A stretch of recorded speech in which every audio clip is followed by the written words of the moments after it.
হরে কৃষ্ণ। আজ আমি পাঠ করব শ্রীমদ্ ভগবদ গীতার ষষ্ঠদশ অধ্যায় শ্লোক 11, 12, 13, 14, 15, 16। এই ষষ্ঠদশ অধ্যায়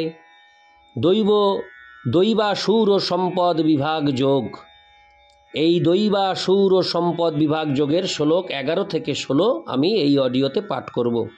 অডিওর শুরুতে আমার সকল ভক্তিমতী মা ও ভক্তবৃন্দের কাছে একটি প্রার্থনা, আপনারা আমাকে এত পরিমাণ আশীর্বাদ করুন আমি যাতে এই শ্রীমদ্ ভগবদ গীতা পাঠ সমাপ্ত হলে আমি আপনাদেরকে শ্রী চৈতন্য চরিতামৃত এই মহান গ্রন্থটি আপনাদের পাঠ করে শোনাতে পারি এবং সারা বিশ্বের সকল সনাতনী ভক্তিমতী মা ও ভক্তবৃন্দের কাছে পৌঁছে দিতে পারি।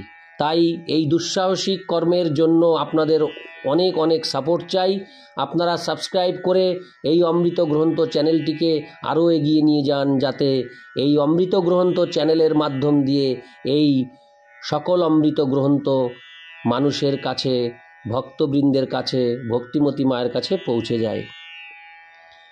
নারায়ণ হে নারায়ণ ভবভয় হরণম নারায়ণ। শ্লোক 11 ও 12। চিন্তাম পরিমেয়াং চ প্রলয়ন্তামুপাশ্রিতা কামোপভোগ পরমায়েতাবদিতি নিশ্চিতা আশাপাশ শর্তৈর্বদ্ধা কামক্রোধপরায়ণা ইহন্তে কামভোগার্থ মন্নায়েনার্থ সঞ্চয়ান। অনুবাদ: অপরিসীম দুশ্চিন্তার আশ্রয় গ্রহণ করে মৃত্যুকাল পর্যন্ত ইন্দ্রিয় সুখ ভোগকেই তারা তাদের জীবনের চরম উদ্দেশ্য বলে মনে করে। এভাবে শত শত আশা পাশে আবদ্ধ হয়ে এবং কাম ও ক্রোধ পরায়ণ হয়ে তারা কাম উপভোগের জন্য অসৎ উপায়ে অর্থ সঞ্চয়ের চেষ্টা করে। তাৎপর্য: অসুরেরা মনে করে যে ইন্দ্রিয় সুখ ভোগ করাই জীবনের চরম লক্ষ্য এবং মৃত্যু পর্যন্ত তারা এই ভাবধারা পোষণ করে চলে। তারা জন্মান্তরে বিশ্বাস করে না এবং কর্ম অনুসারে জীব যে এই জগতে ভিন্ন ভিন্ন রকমের দেহপ্রাপ্ত হয় তাও তারা বিশ্বাস করে না। জীবন সম্বন্ধে তাদের সমস্ত পরিকল্পনা কখনো শেষ হয় না। তারা একটির পর একটি পরিকল্পনা করে চলে যেগুলি কখনোই শেষ হয় না। এই রকম একজন মানুষের সম্বন্ধে আমাদের ব্যক্তিগত অভিজ্ঞতা আছে, যে মৃত্যুর সময়ে ডাক্তারকে অনুরোধ করছিল তার আয়ু আরও 4 বছর বাড়িয়ে দেওয়ার জন্য, কারণ তার পরিকল্পনাগুলি তখনও পূর্ণ হয়নি। এই ধরনের মূর্খ লোকেরা জানে না যে ডাক্তার এমনকি এক মুহূর্তের জন্য কারো আয়ু বাড়াতে পারে না। মৃত্যুর পরোয়ানা যখন আসে তখন মানুষের আকাঙ্ক্ষার কোনো বিবেচনা করা হয় না। প্রকৃতির আইন নির্ধারিত সময়ের বেশি আর এক মুহূর্ত সময়ও ভোগের জন্য মঞ্জুর করে না।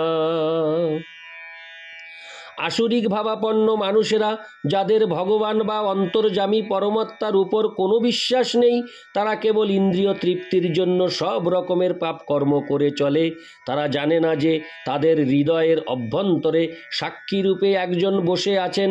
জীবাত্মার সমস্ত কাজকর্ম পরমাত্মা নিরীক্ষণ করছেন। উপনিষদে এই সম্বন্ধে বলা হয়েছে, একটি গাছে 2টি পাখি বসে আছে, তাদের মধ্যে একজন সেই গাছের ফলগুলি ভোগ করার কর্মে লিপ্ত থাকে এবং অন্যজন তার সমস্ত কার্যকলাপ নিরীক্ষণ করে চলে। কিন্তু যারা আসরিক ভাবাপন্ন, তাদের বৈদিক শাস্ত্র সম্বন্ধে কোনো জ্ঞান নেই এবং সেই সম্বন্ধে কোনো বিশ্বাসও নেই, তাই তারা পরিণামের বিবেচনা না করে ইন্দ্রিয় তৃপ্তির জন্য অবাধে যে কোনো কাজ করতে প্রস্তুত। ইতি শ্লোক 11 ও 12। শ্লোক 13, 14, 15 ও 16 একযোগে। শ্লোক 13, 14, 15 ও 16।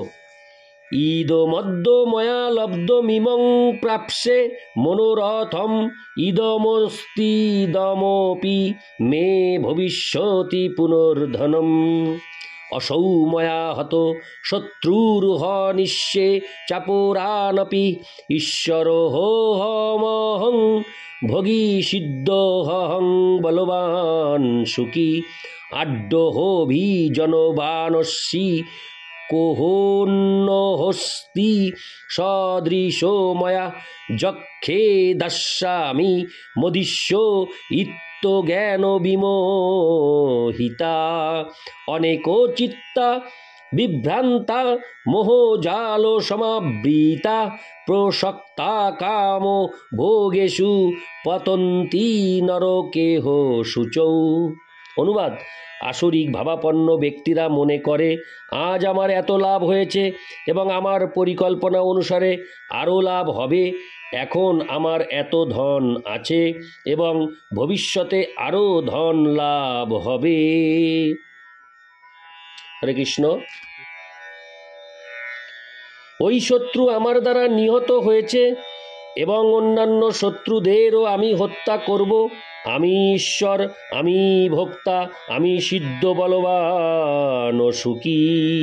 আমি সবচেয়ে ধনবান এবং অভিজাত, আত্মীয় স্বজন পরিবৃত। আমার মতো আর কেউ নেই। আমি যজ্ঞ অনুষ্ঠান করব, দান করব এবং আনন্দ করব। এভাবে আসরিক ভাবাপন্ন ব্যক্তিরা অজ্ঞানের দ্বারা বিমোহিত হয়, নানা প্রকার দুশ্চিন্তায় বিভ্রান্ত হয়ে এবং মোহজালে আবদ্ধ হয়ে কামভোগে আসক্ত চিত্ত সেই সমস্ত ব্যক্তিরা অশুচি নরকে পতিত হয়। তাৎপর্য: আসরিক ভাবাপন্ন মানুষদের ধন সম্পদ আহরণ করার বাসনার কোনো অন্ত নেই, তা অসীম। তারা কেবল চিন্তা করে কী পরিমাণ অর্থ তাদের এখন আছে এবং সেই অর্থকে আরও বাড়াবার জন্য নানা রকম বিনিয়োগের পরিকল্পনা তারা করে। সেই উদ্দেশ্যে যে কোনো রকম পাপ কর্ম করতে তারা দ্বিধা করে না এবং তাই তারা কালোবাজারি আদি অবৈধ কাজকর্মে লিপ্ত হয়। তারা তাদের সঞ্চিত অর্থ, গৃহ, জায়গা, জমি, পরিবার আদি সমস্ত সম্পদের দ্বারা মুগ্ধ হয়ে থাকে এবং তারা সর্বদাই পরিকল্পনা করে কিভাবে সেগুলির আরও উন্নতি সাধন করা যায়। তারা তাদের নিজেদের শক্তি সামর্থ্যের উপরে আস্থাবান এবং তারা জানে না যে সব কিছু তারা লাভ করছে তাদের পূর্বকৃত পুণ্যকর্মেরই ফলে। এই ধরনের সমস্ত ধন সম্পদ সঞ্চয়ের সুযোগ তাদের দেওয়া হয়, কিন্তু তার কারণ যে তাদের পূর্বকৃত কর্ম সেই সম্বন্ধে তাদের কোনো ধারণাই নেই। তারা মনে করে যে তাদের সঞ্চিত ঐশ্বর্য তারা তাদের ব্যক্তিগত প্রচেষ্টার ফলেই আহরণ করতে সক্ষম হয়েছে। আসরিক ভাবাপন্ন মানুষেরা তাদের ব্যক্তিগত প্রচেষ্টার উপর আস্থাবান। তারা কর্মফলে বিশ্বাস করে না।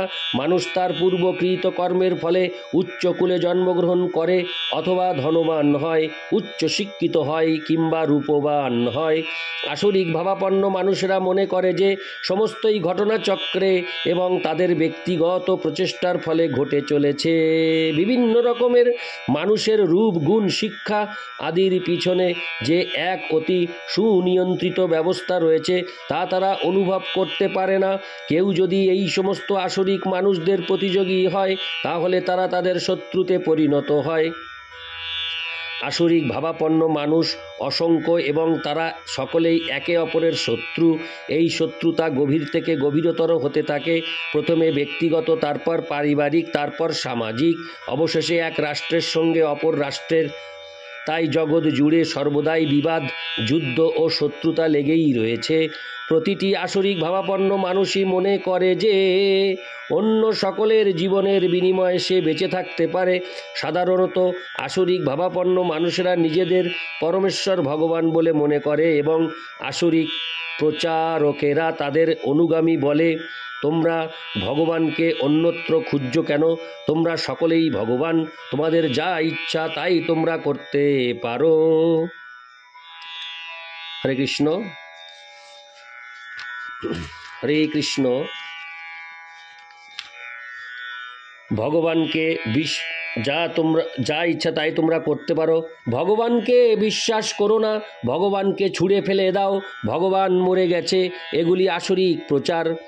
আসরিক মানুষ যদিও দেখতে পায় যে অন্যেরা তারই মতো বা তার থেকেও অধিক বিত্তবান বা ক্ষমতাবান, তবুও কেহই তার থেকে অধিক ধনবান বা ক্ষমতা সম্পন্ন নয় বলে সে মনে করে। উচ্চতর গ্রহলোকে যাবার জন্য যে যজ্ঞ করা প্রয়োজন তা তারা বিশ্বাস করে না।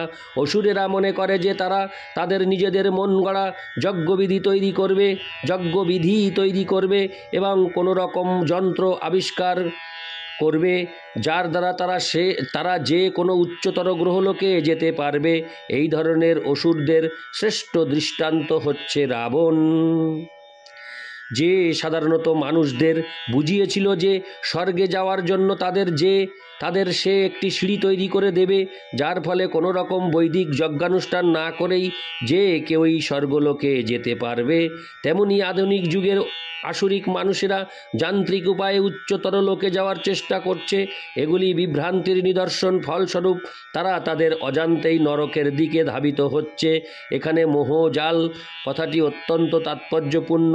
জালে আবদ্ধ করে যেমন মাছ ধরা হয়, এই মোহরূপ জালে জীবেরাও তেমনি আবদ্ধ হয়ে আছে এবং তা থেকে বেরিয়ে আসার কোনো উপায় তাদের নেই।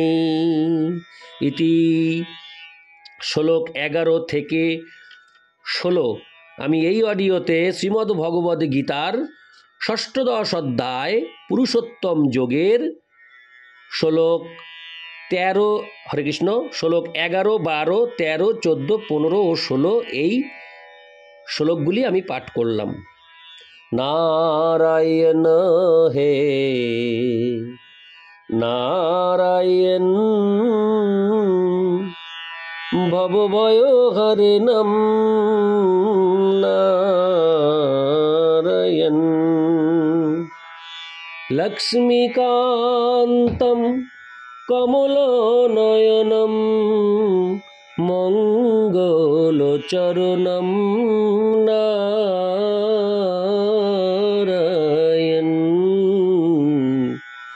নারায়ণ হে নারায়ণ